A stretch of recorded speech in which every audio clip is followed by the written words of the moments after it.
गुणाचा ठेवा उघडदार देवा उघडदार देवा।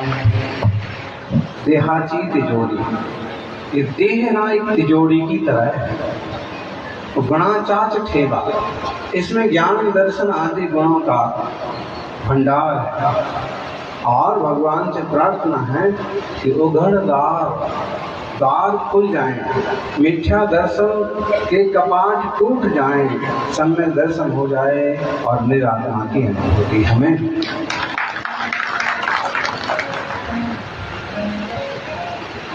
समय सार सिखाता है, सिर्फ दो चीजें सिखाता है, एक तो देह और जीव की भिन्नता और दूसरी प्रत्येक आत्मा परमात्मा।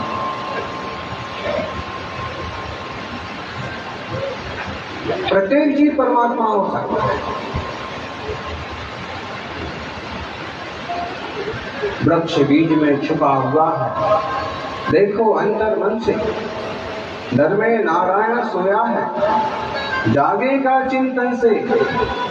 बाहर की आंखों का क्या है, भीतर आंखें खोलो, हर चेतन में छुपा है चिन्मय, कर विचार अनुभव लो। हर चेतन में छुपा है भगवान, कर विचार अनुभव लो। कोशिश आपको करना, भयभीत होकर के कुछ नहीं पाया जा सकता। आप सुन रहे थे, यक्ष के उत्सव में यक्ष का चित्र तो लोग बनाते थे, क्योंकि शर्त थी हर साल चित्र बनना चाहिए तभी उत्सव पूरा होगा। लेकिन डर के मारे हाथ कांपते थे, वो चित्र बिगड़ जाता था और चित्र के बिगड़ने से यक्ष का चित्त भी बिगड़ जाता था और देवता नाराज होकर के चित्र बनाने वाले को ही खत्म कर दिया। लेकिन कोई एक ऐसा इंसान आया जिसने कर्तव्य को कर्तव्य के ढंग से समझा और पूरी निष्ठा के साथ वो काम किया कि जीवन का जो होगा सो होगा, लेकिन जो कुछ करना चाहिए उसे पूरी निष्ठा के साथ करना।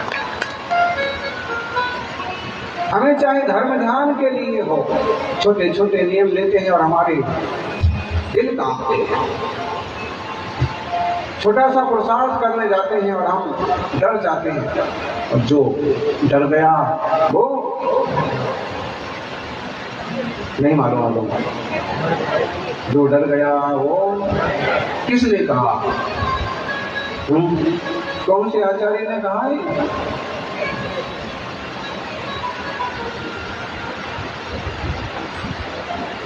डरिए मत, डटिए।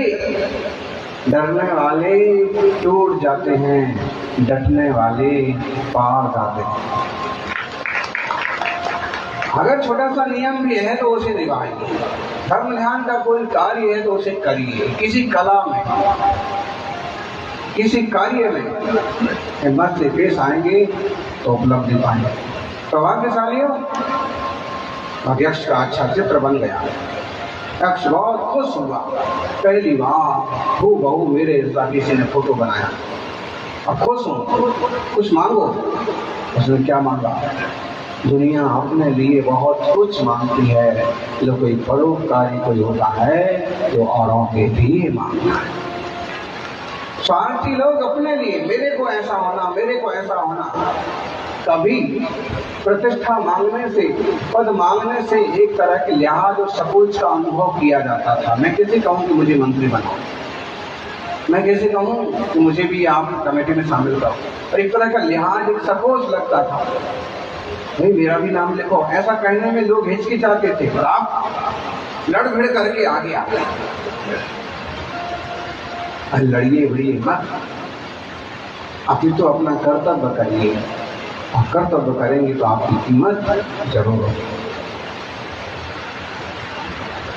उसने कहा कि मुझे कुछ नहीं चाहिए, आप तो बस आगे कोई चित्र बनाए और इससे कोई गलती हो जाए तो माफ कर दीजिएगा, मारिएगा नहीं। देवता और खुश हो गया, तुम अपने लिए कुछ मांगो। ये तो ठीक है, तो मान लेंगे, कर लेंगे। अपने लिए क्या मांगा?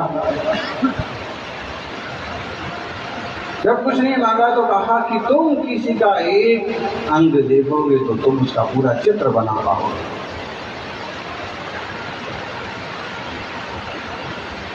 कहते हैं वो चित्रकार भरत चित्रकार के नाम से प्रसिद्ध हुआ। और इस तरह के चित्रकार का उल्लेख राजा चेतक के दरबार में दिया था।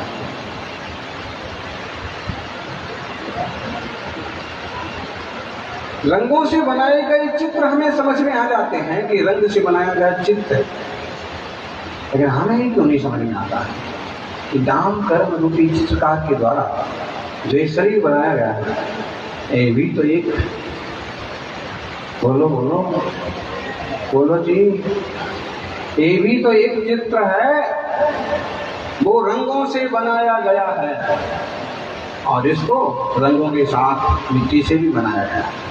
आजकल इस टाइप का रोबोट आ गया, वो इंसान की तरह, और आर्टिफिशियल इंटेलिजेंसी। देखिए अब क्या क्या हो रहा है, क्या क्या होने वाला है, लेकिन कुछ भी करिए उसमें संवेदनाएं नहीं हो सकती। ऑटोमेटिक मशीन हो सकती है, लेकिन जिससे आप ऑटोमेटिक चैतन्यमय हैं, इस तरह से और कोई जड़ ऑटोमेटिक नहीं हो सकता। नाम कर्म के द्वारा रचा गया यह देह वास्तव में देह है और आत्मा चेतन चेतन। आचार्य कुंद कहते हैं समय सार की सत्य गाथा भावे जीवाणु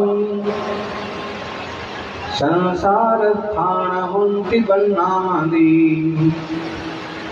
संसार पमुक्ताणम नत्यु बन्नादो की। कह रहे हैं कि उस भाव में रहने वाले जो जीव हैं, संसार में रहने वाले जो जीव हैं, उनके वर्ण आदि होते हैं। रंग रूप किसके होते हैं? संसारी जनों की, अपन सब लोगों की। कोई किसी रंग का है, कोई किसी रंग का है, सारा रंगों का ही तो खेल।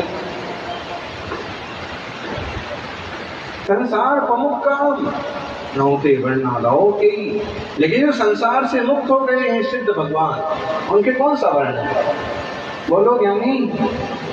आदिनाथ भगवान आज सिद्ध दशा में विराजे हैं। महावीर स्वामी भी सिद्ध हो चुके हैं।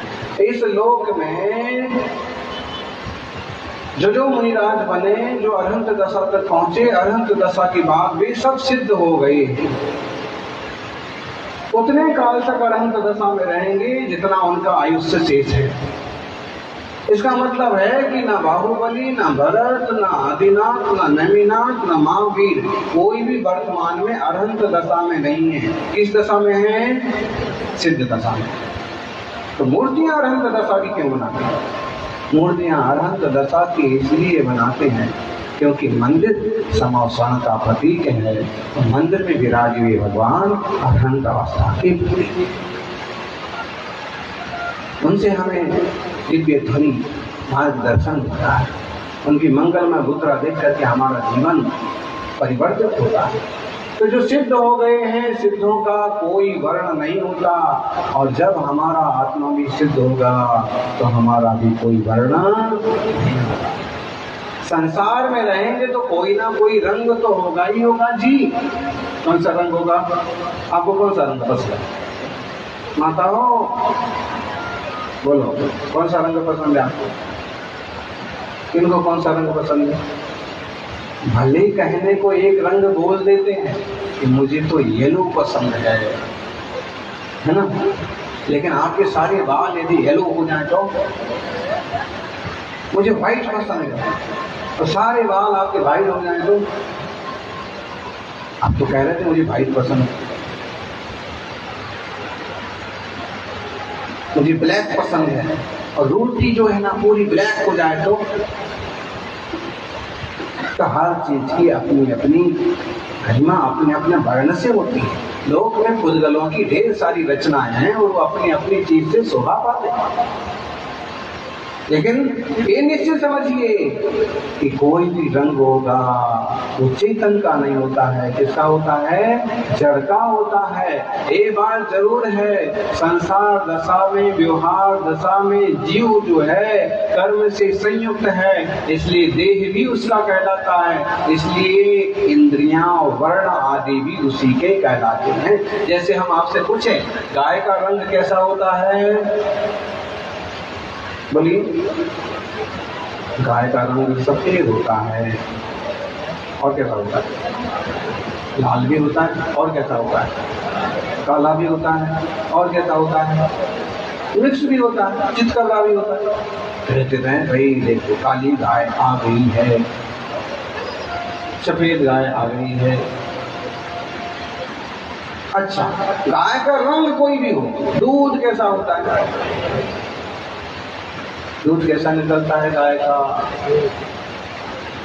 काली गाय का दूध काला होगा, सफेद गाय का दूध जैसे गाय किसी भी रंग की हो। भैंस के कितने कितने रंग होते हैं? भैंस भी दो तरह की तो होती है कम से कम। एक तो भूरी भैंस, दूसरी और जिसमें जो ना ये राजस्थान के लोग वही गाना एक गीत गाते हैं और उसमें गाते हैं क्या? भूरी भैंस का दूध मंगाई दो, बढ़िया खीर बनाई दो। आज के बाद हमने एक बार पूछा कि आप लोग रोज भूरी भैंस का दूध मंगाई दो वाली बात करते हो, काली भैंस ने क्या बिगाड़ा?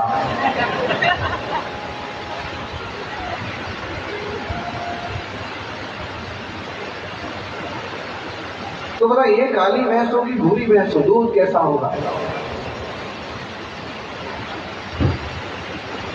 जैसे गाय किसी भी रंग की हो दूध सफेद ही होगा, ऐसे ही मोक्ष मार्गी महाराज किसी भी वर्ण के हों, किसी भी रंग के हों, कितनी भी उम्र के हों, उनके मुख से जब वचन करेंगे तो अमृतमय वाणी के वचन ही होंगे। सज्जनों, तो हमने वो जीव और देह को एक मान के कहा है कि काली गाय, धोरी गाय, काली, धोरी, सफेद जो होती है उसको धोरी बोलते हैं। खंडी, मुंडी, खंडी कैसे बोलते हैं? जिसका एक सींग टूट जाता है। और मुंडी कैसे बोलते हैं? जिसके दोनों सींग बिल्कुल छोटे छोटे से बाहर निकले होते हैं, बड़े नहीं निकले होते। न्याय शास्त्रों में बहुत बार आता है हमेशा।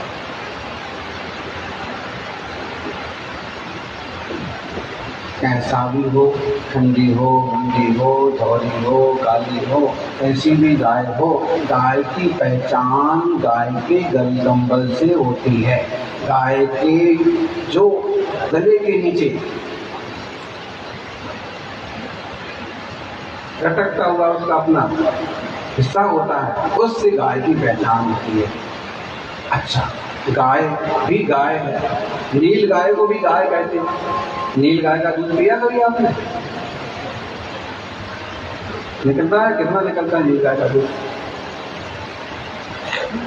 भाई होता तो होगा, क्योंकि उसके भी बच्चे होते हैं। नील गाय भी गाय कहलाती है, लेकिन वो उस गाय से भिन्न है। न्याय शास्त्र कहता है कि जैसे नील गाय का लक्षण उसका गलकंबल होता है, ऐसे ही जीव का लक्षण चैतन्यमय होता है। जो चेतन है वो जीव है, जो ज्ञानमय है वो जीव है, जो वर्ण आदि है वो जड़ है। जड़ चेतन ये सब परिणति अपने अपने में हो। तादात्म्य संबंध है जी। कौन सा संबंध? कौन सा संबंध? तादात्म्य नहीं। आप लोग बोलिए सर, कौन सा संबंध है? शरद जी रोज आते हैं, शास्त्र पढ़ते हैं, जहाँ भी तादात्म्य संबंध आता है तो तादात्म्य, क्योंकि उसका जो प्रोनाउंसिएशन है ना, उच्चारण तादात्म्य। कौन सा संबंध है? जीव और ज्ञान का। कौन सा संबंध है? तादात्म्य। ठीक है। शरीर, उद्गल और रंग का कौन सा संबंध है? तादात्म्य संबंध है। आप बिना रंग का कोई पुद्गल ला के बताइए, हो सकता है क्या? ऐसे बोलने को भले बोले, उसमें तो कोई रंग ही नहीं है, लेकिन ऐसा हो ही नहीं सकता कि जड़ हो, पुद्गल हो और रंग ना हो। स्पर्श, रस, गंध, वर्ण, वनता, पुद्गला। इसमें स्पर्श है, रस है, गंध है, वर्ण है, वो पुद्गल गया। सौभाग्यशाली जिनवाणी की इस बात को समझो कि जीव और ज्ञान का तादात्म्य संबंध है। जीव में से ज्ञान को कभी अलग नहीं किया जा सकता। मुनिराज पर उपसर्ग आया है और वो एक शांत शांत बैठे हैं।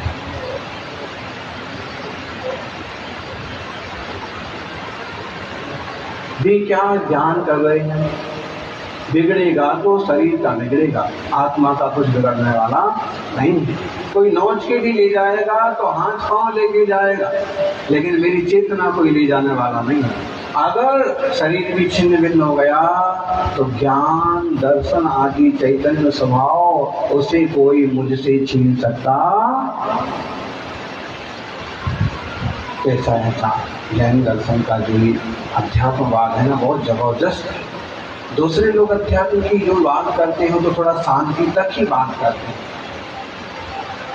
सुकून तक ही बात करते हैं। जैन धर्म का अध्यात्म जो है शांति, सुकून की पूरी बात करता है कि जब तुम ज्ञान, दर्शन, सच्चित आनंद स्वभाव वाले निज तत्व को पकड़ोगे तो ही सचमुच तुम आध्यात्म का पहला।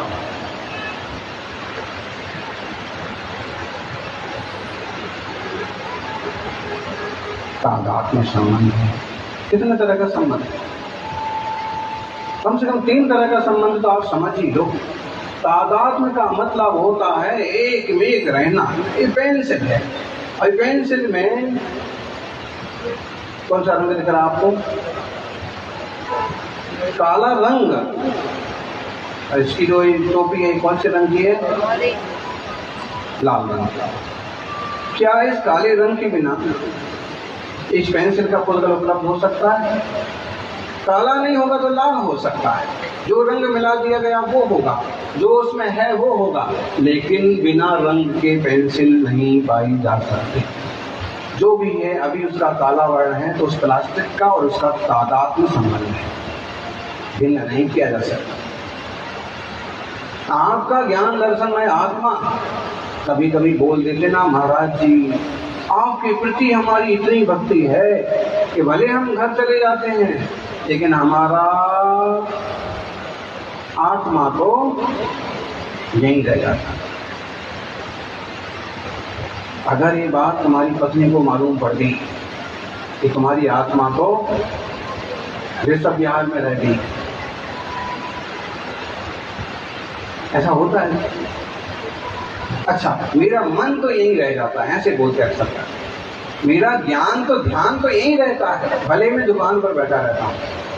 उसका आशय सिर्फ इतना है कि ज्ञान में ये विषय आता रहता है, लेकिन आपका ज्ञान स्वभाव यहाँ रह जाए और आत्मा घर चला जाए, ऐसा नहीं होता। क्योंकि आत्मा और ज्ञान का कौन सा संबंध है? तादात्म्य। एक है वो दोनों। आप लाख कोशिश करके किसी दूसरे व्यक्ति से तादात्म्य संबंध नहीं कर सकते। दूसरे व्यक्ति से जो संबंध बनेगा वो ज्यादा से ज्यादा संयोग संबंध होगा। कौन सा संबंध? आप हैं, आपके कपड़े हैं, कौन सा संबंध है? संयोग संबंध। एक संश्लेष संबंध। दूसरा संबंध कौन सा होता है? संश्लेष। संश्लेष मतलब चिपका होगा, जुड़ा होगा। जैसे देह और आत्मा, अभी कौन सा संबंध है? संश्लेष संबंध है। आप एकदम आसानी से अलग भी नहीं कर सकते और हमेशा वो एक रहने वाले भी नहीं है।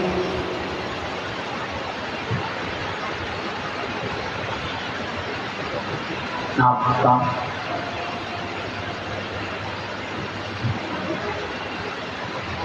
इंद्रियों के साथ जो संबंध है, संश्लेष संबंध है, इस तरह के संबंध हमारे संसार में पदार्थों से जुड़े हुए हैं।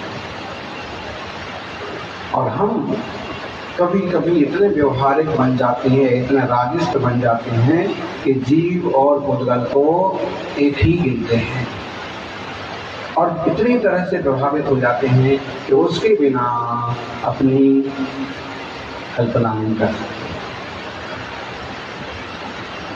अमुक वस्तु के बिना मैं नहीं रह सकता, अमुक व्यक्ति के बिना मैं नहीं रह सकता, ऐसा होता है क्या?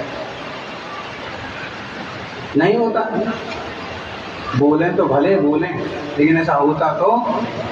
जब राग होता है तो ऐसा बोला जाता है, और द्वेष होता है तो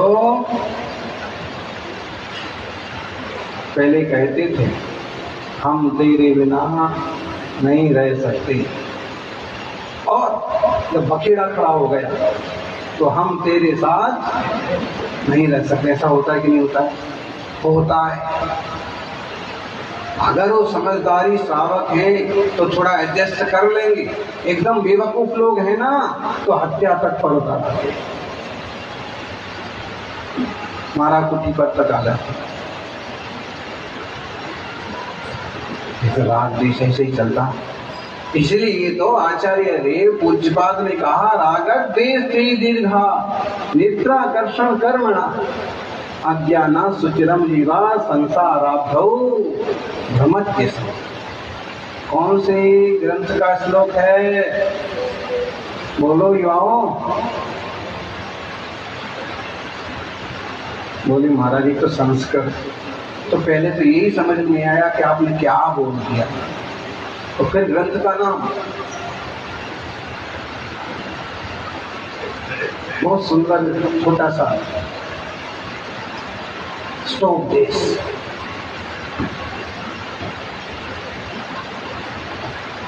कि राग और द्वेष ये ऐसी रस्सी है कि इस रस्सी से बंधा हुआ ये जीव मथानी के समान। मथानी जानते हैं आप? मथानी किसे बोलते हैं? मथानी आप लोगों को मालूम है? किसको मालूम है? सबको मालूम है। बहुत ज्ञानी लोग रहते हैं। मथानी से क्या काम होता है? मछानी से क्या होता है? छाछ बनाई जाती है। अगर छाछ बनाई जाती है कि नवनीत भी निकाला जाता है? नवनीत भी निकाला जाता है। नवनीत का क्या होता है? अच्छा, मथानी चलाना किसको आता है? चलाना किसको आता है? एक बात ध्यान रखिए कि हर चीज हर व्यक्ति को नहीं आती है। भले वो किसी कला का काम ना हो, मगर मथानी चलाने का इतना सा काम क्यों ना हो, वो भी सबको नहीं आता है। अगर वो जिसको नहीं आता है वो चलाने जाए तो या तो मटकी लुढ़केगी या मथानी लुढ़केगी या वो खुद लुढ़क जाएगा।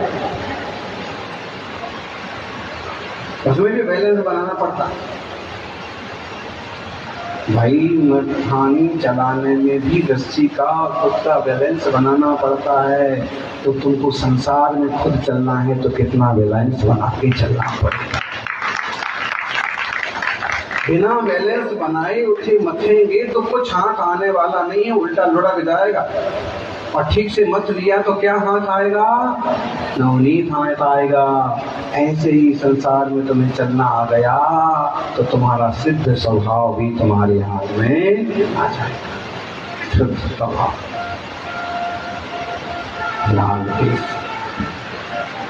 जीवो चे वही रे सभ्य भावति मन से जदि ही जीवस्सा जीवस्या नक्ति विशेषो दूर दे कोई।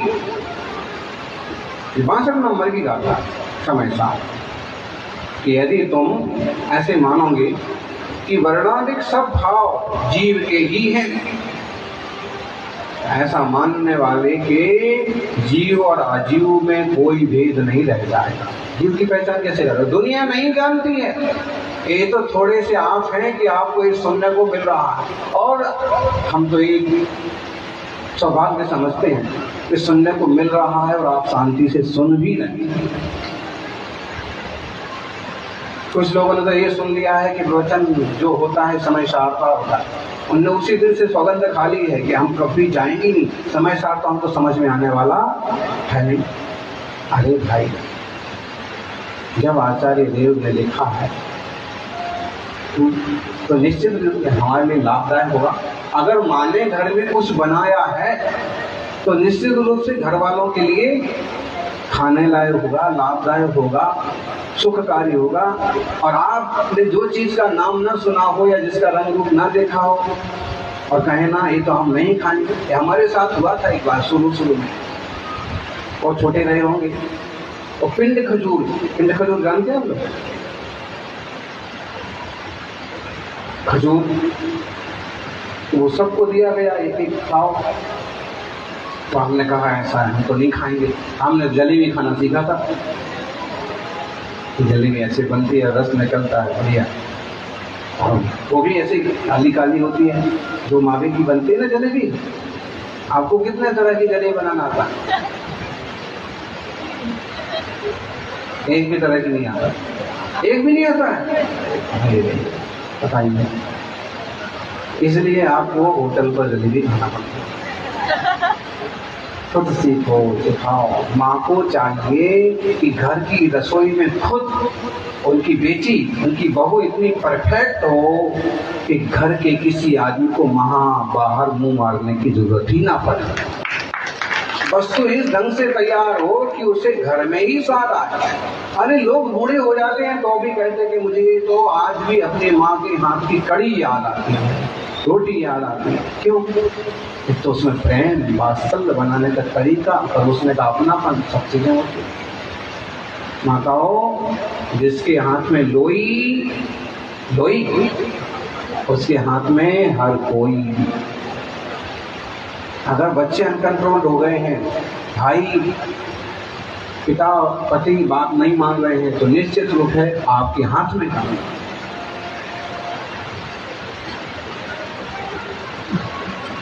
बुरा लगे तो लग जाओ, चौका मत लगाना, कोई बात नहीं।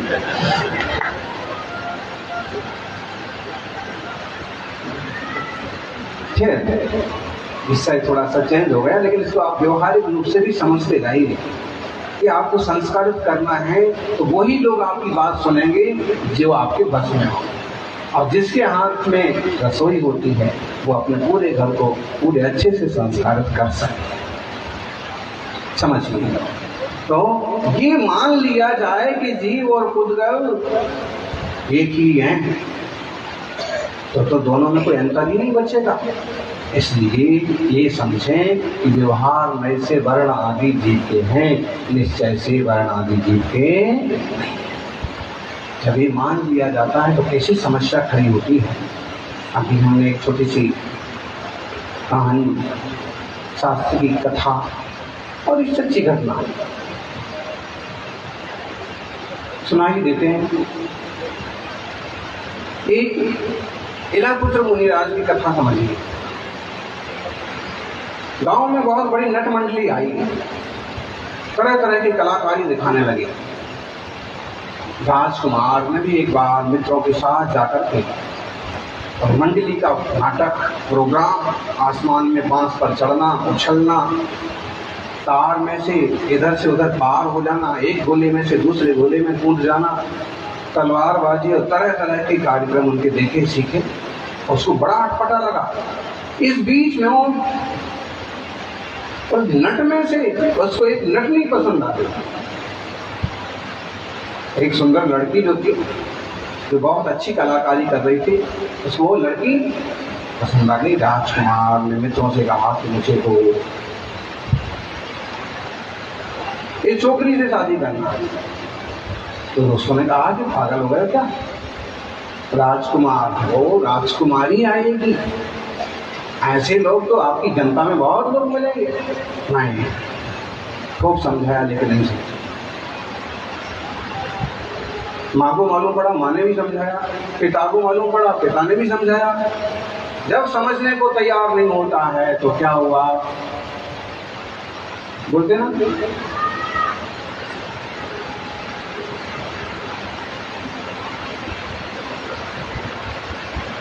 आजकल ऐसे तो होता, जो चीज पसंद आ गई, जो व्यक्ति पसंद आ गया, बस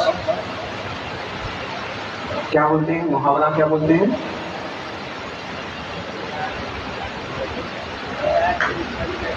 हाँ, दिल आया गदी पे तो परी क्या चीज है बोले, यही होता है। तो मुंबई में रहे हुए हैं, उनको बहुत आइडिया है इस टाइप के। तो कोई सौभाग्य था कि छोड़ छाड़ के और अच्छे रास्ते पर चल पड़े। ऐसे ही होता है आजकल, दिल आया गदी पर, कोई लक्षण हो गुण हो ना, माँ बाप समझाते हैं कहाँ पड़ गए चक्कर में, अच्छा सा परिवार देखते हैं, कोई सद्गुण वाले देखते तो नहीं समझ में आता। नहीं, कोई राजा ने भी समझाया, नहीं समझ में आया। अंततः राजा ने कहा कि भाई तेरी इच्छा पूरी करते हैं, लेकिन बहुत अच्छी बात नहीं है। नटों के सरदार को बुलाया, सारी बात रखी। तो नटों के सरदार ने कहा कि महाराज बात तो आपकी ठीक है, हम बेटी देने को तैयार भी हो जाएं, लेकिन जब तक बेटा आपका राजकुमार ये सब कला नहीं सीख लेगा हमारी, तब तक हम, बोलो राजा की क्या रहेगी। राजा ने कहा फिर भी भाई तो नट की कला सीखने की जरूरत है, राजकुमार है कल राजा बनेगा। नट ने कहा कि महाराज राजा का पद तो आता जाता रहता है, कल किसी ने आक्रमण कर दिया तो सब भरा रह जाता है, लेकिन कला यदि कोई होती है तो हमेशा काम आती है। और आपका बेटा अगर ये सारी कला सीख ले तो ठीक है, मंजूर है, नहीं तो हमें मंजूर ये शादी नहीं होगी, है ना। और इतने पान पर आ गया, शादी हो जाएगी। होता ना पुराने जमाने में एक ऐड आता था, इतनी फिजूल की बात है ना, कोई लेना देना नहीं।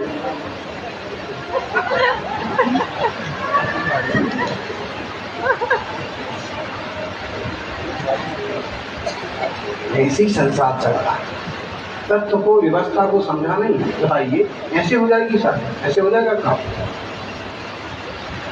ऐड में भी क्या क्या दिखाते हैं, वो एक ऐड वो आता था कैडबरी का, चॉकलेट का, इस चीज का आता था।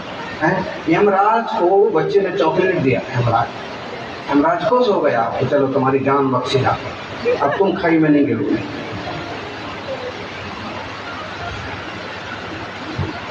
ऐसी ठगीगिरी होती है। खैर राजा ने कहा कि ठीक है, राजकुमार को मालूम पड़ा, उसने कहा मैं सब सीख लूंगा, और उसने प्रैक्टिस चालू कर दी जबरदस्त, और इतना पारंगत हो गया कि वो भी दूसरे नटों की तरह बांस के छोर पर चढ़ जाता, जमीन पर बांस खड़ा करता और बांस पर ऊपर तक चढ़ जाता। एक तरह की कला करता, बार बार करता।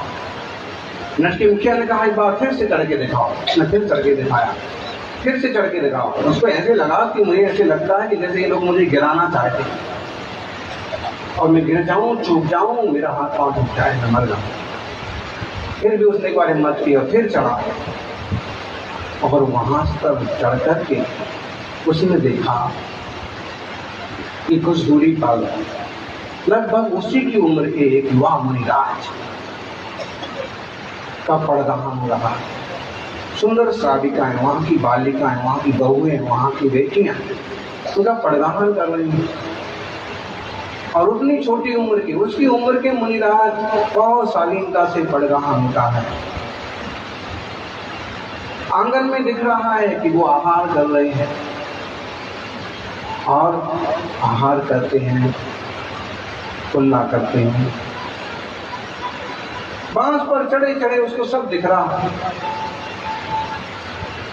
देख करके उसे गजब का आश्चर्य होता है, अपने लिए धिक्कार का भाव पैदा होता है, मुनिराज के लिए बहुमान पैदा होता है। मेरी उम्र के हैं लेकिन इतने वीतरागी कि सुंदर सुंदर कन्याएं सामने खड़ी हैं, फिर भी आंख उठा के भी देखने का कोई काम नहीं। अपनी चर्या की ग्रास लिया, आहार लिया, कुल्ला करके जंगल के रास्ते निकल गए। कहाँ तो ये मुनिराज और कहाँ मैं, धिक्कार हो मुझे। वो बांस से उतरा और सीधा मुनिराज को खोजता हुआ उनके साथ चला गया। सम्राट ने, नट के उस मुखिया ने खूब मनाया, चलो बेटा हम तुम्हारी सब बात मानने को तैयार हैं, तुम्हारी शादी कराने को तैयार हैं, तुम जो कहोगे, राज भी देने को तैयार है। उसने कहा महाराज मेरे मोह का पर्दा हट गया, मुझे जीव की जीवत्वता का और पुद्गल की रूपता का बोध हो गया। अब मैं अपने चैतन्य स्वभाव का अनुभव करूंगा। पुद्गल का प्रपंच मैंने छोड़ दिया।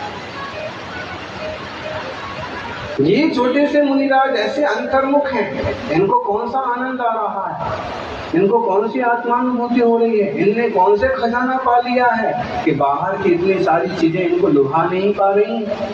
सेठ के घर में इतने सारे सोने के बर्तन रखे हैं, सोने की कटोरियों में और चम्मच से उनको आहार दिया जा रहा है, और फिर भी किसी चीज का कोई विकल्प नहीं। इतनी अच्छी अच्छी वस्तुएं फिर भी नीरस आहार, जो योग्य लगा वो आहार लिया और मनुहार कर रही हैं बहुएं बेटियां, फिर भी अपने में मगन है। धन्य है इनका जीवन। और एक मुनि का जीवन चरित्र देख करके उस राजकुमार का चरित्र मुनिराज के चरित्र जैसा बनता है। श्रावकों, मुनियों का चरित्र देख करके श्रावकों का चरित्र तो पवित्र बनता ही है, श्रावकों का चरित्र देख करके और लोगों का भी चरित्र पवित्र बनता है। जैन साहब का जीवन इतना बढ़िया है, भाई हम भी ऐसे बनाएंगे। आपको मालूम हो तो कई बार जैन कॉलोनी में रहने वाले मुसलमान भी सात्विक जीवन जीने वाले बन जाएंगे। एक मुस्लिम भाई आया और कहने लगी तो मैंने बचपन से कभी देखा ही नहीं ऐसा। आप तो त्याग की बात कर रहे हो कि नॉनवेज छोड़ दो, हमने तो अपने घर में देखा नहीं। मेरी इस तरफ भी जैन साहब रहते, उस तरफ भी जैन साहब रहते, सामने भी जैन साहब रहते। कभी रिश्तेदारों के यहाँ जाते, कभी कहीं जाते हैं तो हम लोग बच लेते हैं, बाकी हमने कभी खाया नहीं। कैसे संस्कार बा चारित्रवानों के बीच में रहते हैं तो चारित्र भी चमक जाता है। और देखिए कहाँ तो नट की कन्या से शादी करने चले थे और कहाँ मोक्ष लक्ष्मी से शादी करने चल पड़े। अब मैं अपने स्वभाव में रहूंगा, किसी और के देह में नहीं रहूंगा, किसी और रंग में नहीं रहूंगा, किसी और रूप में नहीं रहूंगा, मैं तो स्वरूप में रहूंगा। जिनको स्वरूप में रमने की कला आ जाती है उनको किसी रूप में रमने की जरूरत नहीं पड़ती। श्रावकों, यदि गृहस्थी में है तो भी आपको ये तो ख्याल ही रखना चाहिए, ख्याल में आना ही चाहिए। स्वा स्वा है पर है, स्वा से अभिन्न पर से भिन्न मेरा स्वरूप है।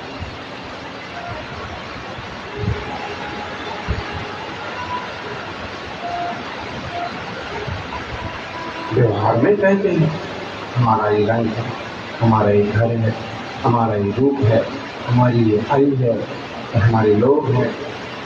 संयोग संबंध को भी हम अपना कहते हैं, संयोग संबंध को भी हम अपना कहते हैं। मेरा चश्मा है, ये मेरी घड़ी है और ये मेरे जूते हैं। आप बाहर जाओ और आपको जूते ना मिले तो आप पहन के आए थे, ना मिले तो क्या कहोगे आप?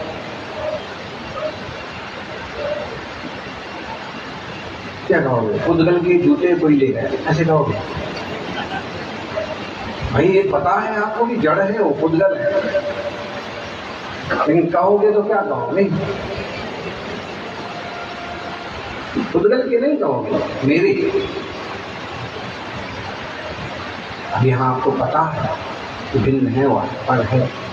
ऐसे पर पदार्थों को, संयोगी पदार्थों को भी अपना कहते हैं। एक व्यवहारिक दृष्टि है, औपचारिक असद्भुत व्यवहार में से,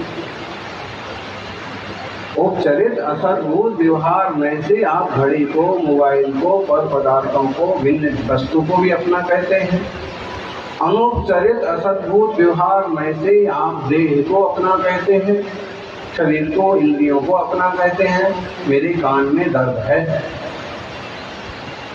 मेरी आंख में कम रोशनी हो गई है, मुझे धुंधला दिखाई दे रहा है। कौन से नए से हो गया? अनौपचारिक असद्भुत व्यवहार में से सद्बोध व्यवहार में पढ़ाई के वीरा ज्ञान दर्शन फिर अच्छा एक समय ज्ञान